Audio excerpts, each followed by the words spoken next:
Hey sexy people. Okay, so we're going to try and get 2 magazine videos out today. The first one is going to be for Airfix Model World Issue 153, and then the next one is going to be 154. Right, so let's have a quick look through this one. Jet Classic F80 Shooting Star. So I've got a friend who really likes the old retro polished aluminium on older airframes, so she'd be I think she'd enjoy getting that as a present, but I digress. So what do we got? We got A10 Thunderbolt. What's that? 66. It looks like it's a F7 Corsair, but I think it's an F8 something or other. Crusade. F8E Crusader. It's a nice Vietnam era M113, I want to say. M132. Okay, M132. And then, is that a Lancia? Lancia Delta. And that is a Hawker Tempest. Oh, okay, so this is what I'm excited for this year. The 1/35th scale release from Airfix of the Ferret Scout Car Mark II. I love these little scout cars, and I have to say that if ever I was in a position to own a military vehicle, this would be it. This would be my first choice. My second choice would be a Scorpion tank or one of its CVRT family, but this would be my first choice. This is fantastic. I love this. And Airfix are doing a 1/35th. I believe it's currently up on the Airfix website for pre-order. So if it's still on pre-order at the end of the month, I shall be getting myself one. I shall be ordering myself one. So yeah, cool, liking it. And it's only $23.99, which I think is quite reasonable considering that some kits are going for silly money. Airfix releases and vintage classics. There's quite a few here actually. So re-releases and vintage classics. So looks like we've got the Havilland Vampire, the Foland Nat, Messerschmitt BF110, Messerschmitt ME262A, and then a couple of classics. We got the Oster Antarctic and the Fokker DR1 and Bristol F28 in dogfight doubles. There's probably some more in the blurb, but I haven't read that. Some nice. So Beacon Models have released some 1/44 scale Spitfires and Messerschmitts, and it looks like they're doing some accessories to go with that, but they're also upscaling it to go in 1/72 scale, which is really nice. 4 sets to augment the firm's existing range of standing and seated pilot figures. These are previously available as STL files for home printing, including a German and British ground vehicle, an RAF dispersal hut aircrew awaiting a sortie. Vehicles comprise a Volkswagen Type 82 Kubelwagen and Hillman light utility vehicle, both featuring a separate internal compartment. Glazing is suggested as being applicable, using microscales, crystal clear or similar. Both of these vehicles are available in 144 and 172. Largest of the sets is the RAF dispersal hut. So yeah, there's quite a few nice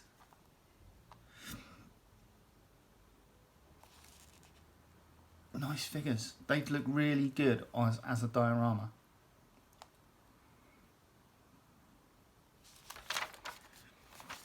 ICM Bronco in 1/72 scale, so that's nice. Spotter plane.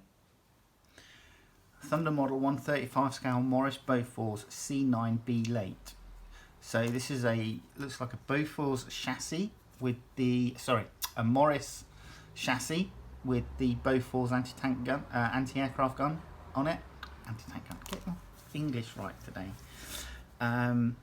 So yeah, a Morris chassis with a Bofors anti-aircraft gun.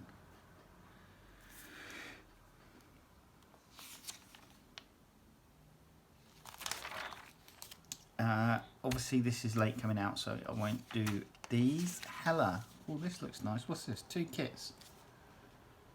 Bismarck and Tirpitz. Okay.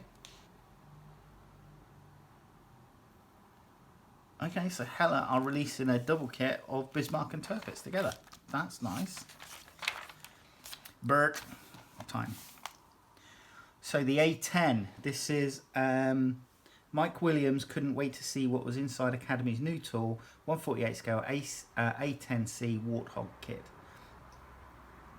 Obviously the Bert time is in reference to when it fires its massive cannon, which is essentially what the airframe's built around. Huge. 30mm, is it? This looks really nicely detailed. I mean, 148 scale should, you know, as you start creeping up, you should get a lot better detail in these kits. So this looks really nice. Cockpit tub. This is a basic build, so I'm not expecting much with regards to aftermarket kits being chucked in there.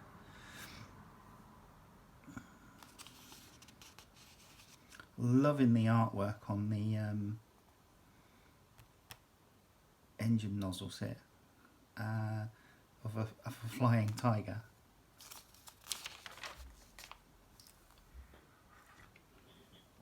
Okay, celebrity.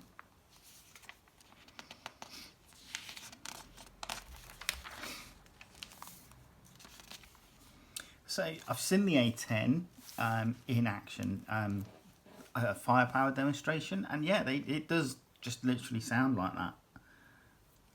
It was at Warminster, and saw Harriers in action firing Sneb rockets as well at the same time. Scale Delights in Perth. This looks like a Missouri or something like that. Oh no, it's HMS Nelson. Okay. Ah, there's the third gun. The reason I thought it might have been a Missouri or one of those class of battleships was because they quite often only had one turret at the rear,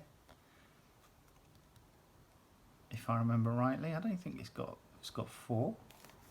I'm gonna have to look that up now. But that's nice. HMS Nelson. Trumpeter's 1/200 scale ships are impressive out of the box, but even more so when HMS Nelson is combined with KA models and Micromaster aftermarket accessories. So this was the Scottish National Show. Oh, that's nice. That's Scammell Commander with a Willits AVRE.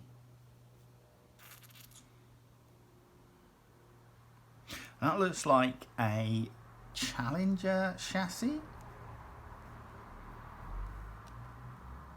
on there. Nice Predator.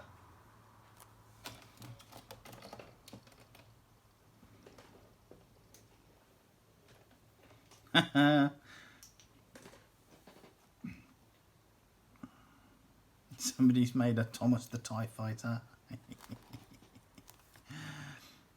Oh, and something that was depicted in the news not so long ago, a Ukrainian tractor pulling out a Soviet, a captured Russian vehicle.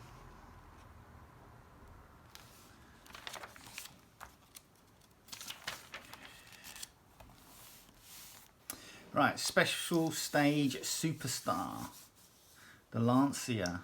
So I do like the old sort of like rally cars.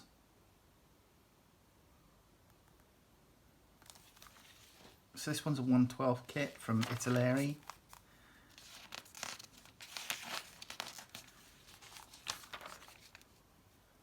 So cool.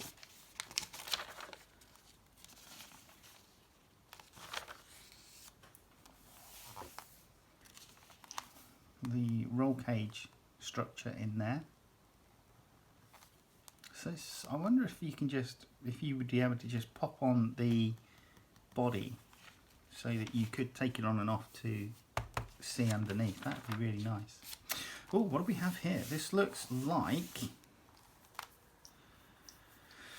a flying jet boat, or a jet flying boat, I should say. This is the Sanders Row SRA/1. The Sanders Row SRA/1 flying boat was a highly unusual design built to a wartime requirement for a jet-powered flying boat fighter. Okay, it looks a bit odd, but you know.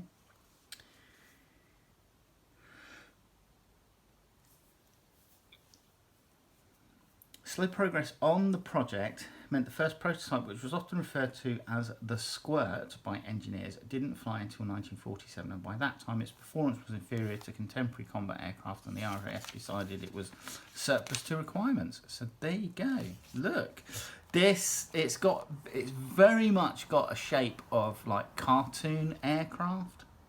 So if you look at some of the cartoon aircraft from the 1940s and 50s, this was very much its kind of shape. I wonder if this is where they got it from, but you know,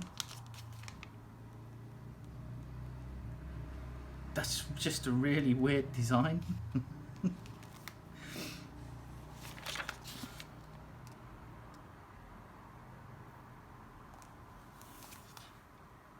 Yeah, interesting. Sometimes it is interesting to see these things.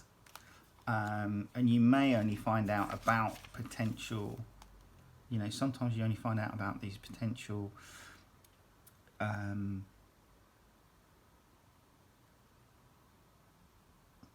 what's the word I'm looking for? Experiments. You know, when you pick up a kit depicting it. But yeah, and obviously the polished aluminium again, which is quite nice. Hilarious new tool 112 Bugatti. Top 10 United States Air Force kits. Here we go.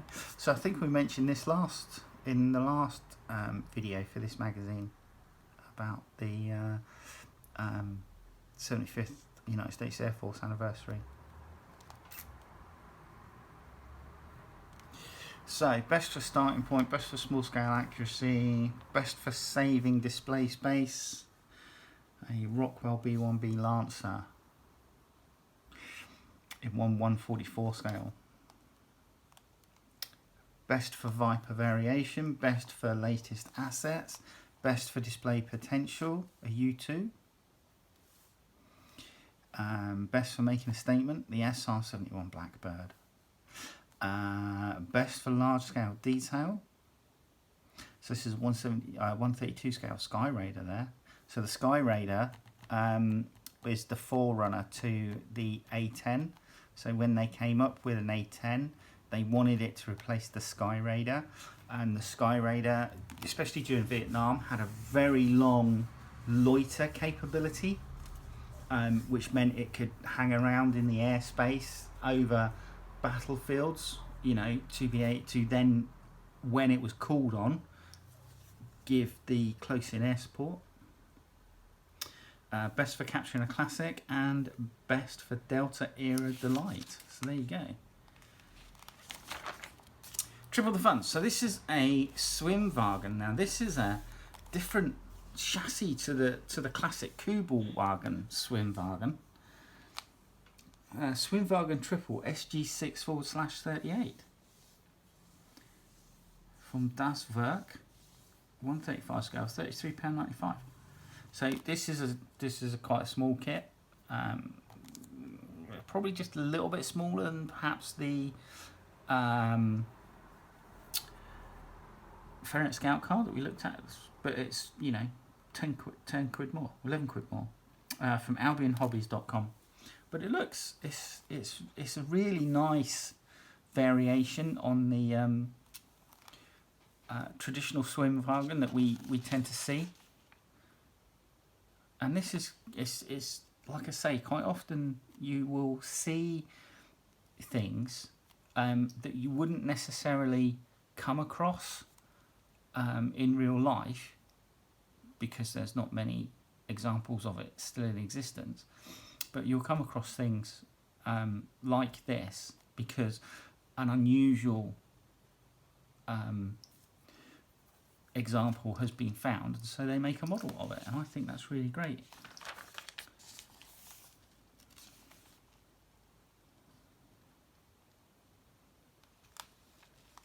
So exclusive build, so obviously they're doing this for the magazine. I mean, it looks nice, and there's a lot of stuff, you know, on it.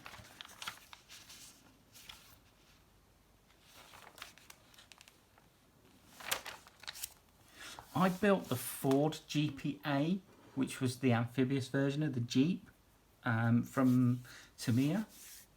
And that was fun. That was a real fun kit to do. It was just like building a mini duck, DUKW.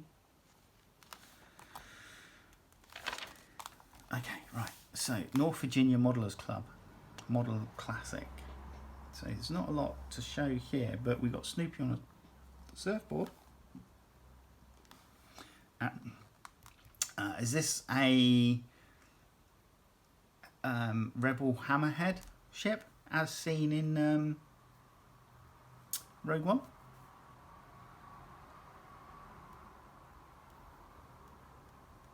And somebody's built the time machine from the film The Time Machine here. Which, for those of you that are Big Bang Theory fans, Penny described as something that Elton John would ride through the Everglades on. Okay, anyway, and here we go.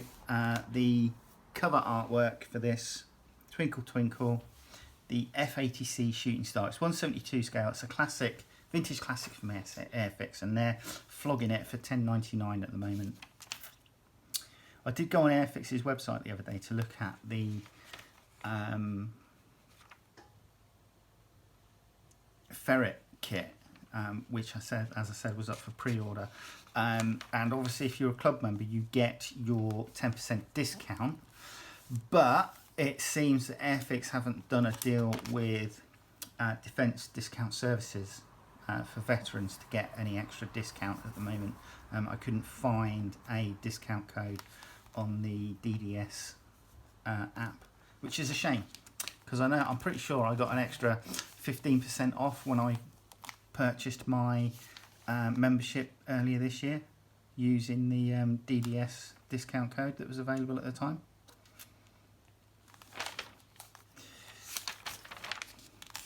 So here's the F8E Crusader. It's a very similar shape to the F7 Corsair, but this one is from Edward. It's 1/48 scale and it's $49.99.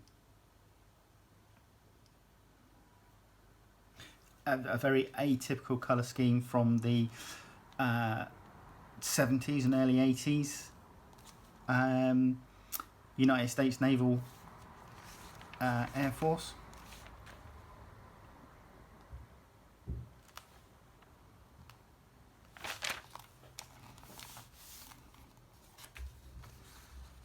Okay, so an intermediate build on this one.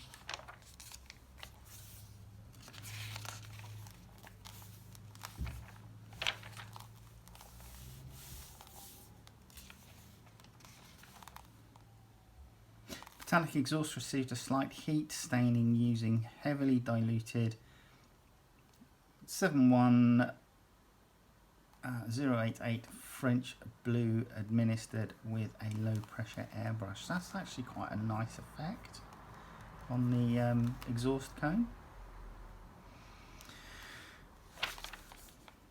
Blaze Brothers. So this was the M132. So this is cool. Again, another unusual, slightly unusual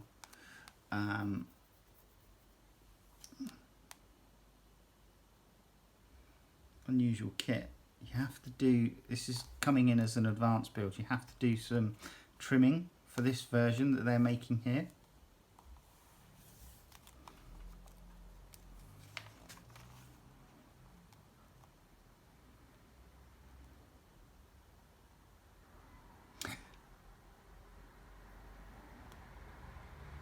So this is a flame version. In the back here, you can just about make out the fuel tanks for the flamethrower. And they are there. And yeah, there's the assembly for that kit.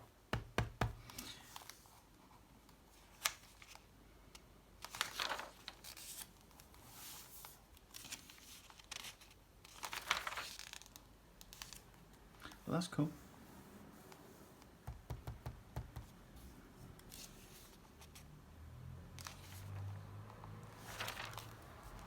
Meant to be. So this is the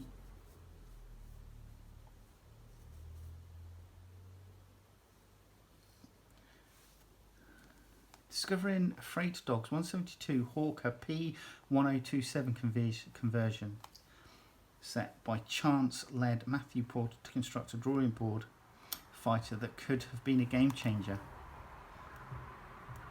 So again, another potentially another experimental aircraft. Wondering if it was like IPMS scale model world. Blah, blah. Lovely Freight Dog resin prototype conversion Tempest kit.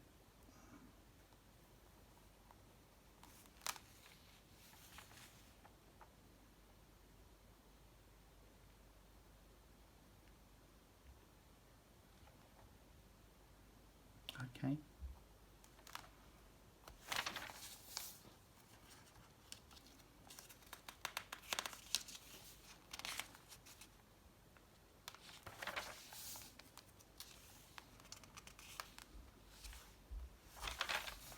So I think that what they're saying was this was experimental because they were thinking of adding in an additional cooling intake here, which would give it perhaps the advanced characteristics of the P51D Mustang.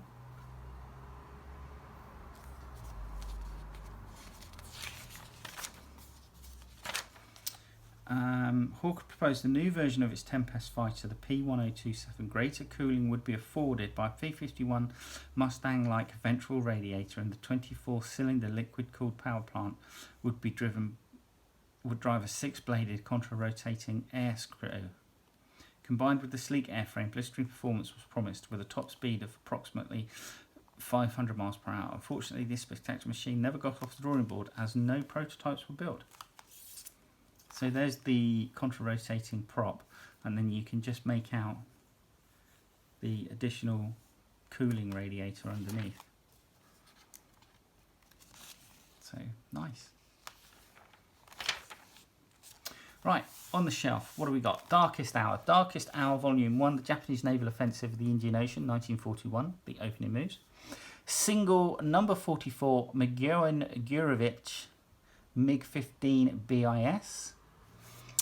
Flak bait. Looks like it's a B. When it comes to World War II, medium bombers, much attention paid to Mitchell Mosquito, whereas Martin's B-26 Marauder seems almost a Cinderella of the group, although some airframes flew more sorties than any other bomber. Arguably the most famous Marauder is flak bait. So this is specifically focusing on one ship. Regine RE2000, RE2002, RE2003. Italian designed aircraft shouldn't miss MMP's fresh study of Regain 2000 series fighters. Flying Colours of Richard J. Karuna, Bookazine, Collection 1. When you've created as many colour profiles and plan views as long-time illustrator Richard J. Caruana, and you're asked to pinpoint individual examples for a 50-page book, it must be incredibly difficult to choose. So this looks like just a collection of colour plates that this particular artist has done over the years. And then the Avro Lancaster Part 2. Roof limited edition dual combo. Edward tweaks its 0 to the A6 M2N float plane version. MiG-23 MLA Flogger G. So this one is 148 scale, this one is 172 scale. On the shelf we've got an FW190A-8 from Standard Wings by Edward in 172 scale. Messerschmitt BF109E-1/B Hit and Run Raiders from Special Hobby 172 scale. 148 scale RF4E Phantom 2. A Vultee Vanguard Mark 1/J10 Dora Wings scale 148 scale. The UH2C Sea Sprite 172 scale from Clear Prop. And then the BF109G-14/AS from 148 scale Edward. We also have a Heinkel 162A Spats Captured Birds. This is in 172 scale from Special Hobby. And Arsenal Delane 10C DAXWP. What is that? Anyway, it's from Master X, scale 172. Master X's Resin Arsenal Delane 10C kit is a limited run in terms of production. The front wing and main wheels are cast separately, but the remaining components, a combined fuselage and rear wing, vertical stabilisers, wing struts, seat propeller, tail wheel and undercarriage legs, are all held by a large sheet of waste resin. It's a little like a vac form kit, only with fully fashioned parts. The background resin carrier, what is this? Doesn't say what this is. Okay. CR32 Fresia in 172 scale from Italeri. Onto armour. We have a 135 scale from Border Models, an AEV-3 Pioneer Panzer Kodiak. Then we have a Austin 1918 pattern Japanese service vehicle. Looks like an armoured car. Mini Art 135 scale. Tiger 1 early production Tiki. This is 135 scale.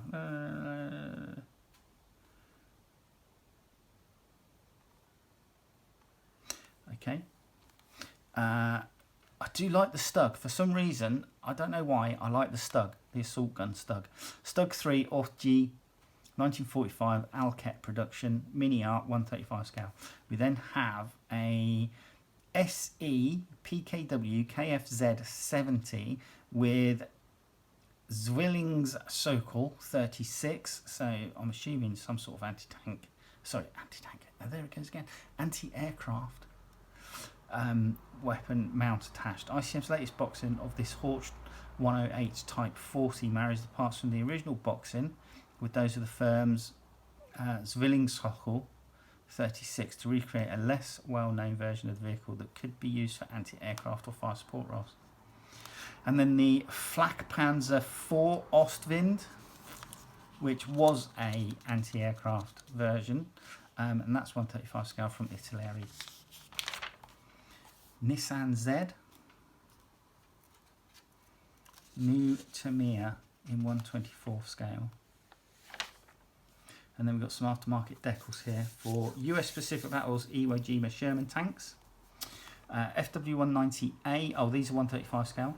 FWA-4/5, 132 scale. Ukrainian Fulcrums, MiG-29, 172 scale. Foxback decals.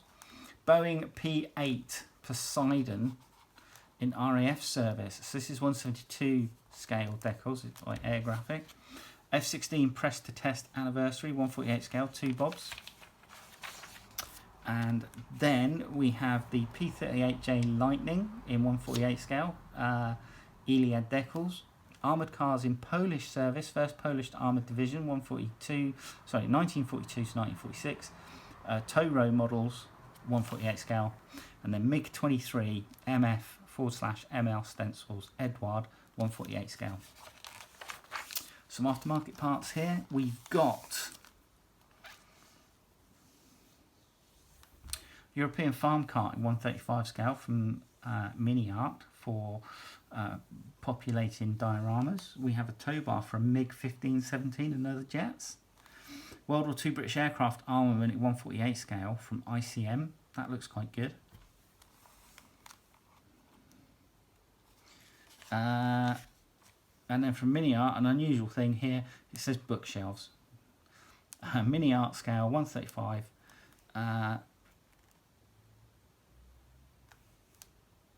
Yeah, just bookshelves. Okay. PT 579 and 588 boat radar masks, special hobby 172 scale. So I'm assuming these are for for Revel's recent family of 172 scale PT boats. And then I think we're into our final bit of advertising. And display case.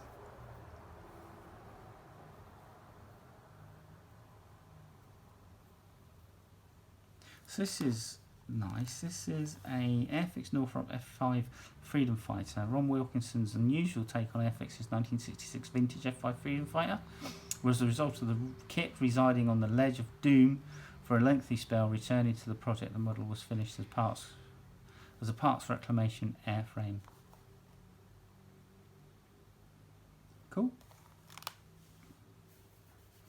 And then a nice little mini vignette here.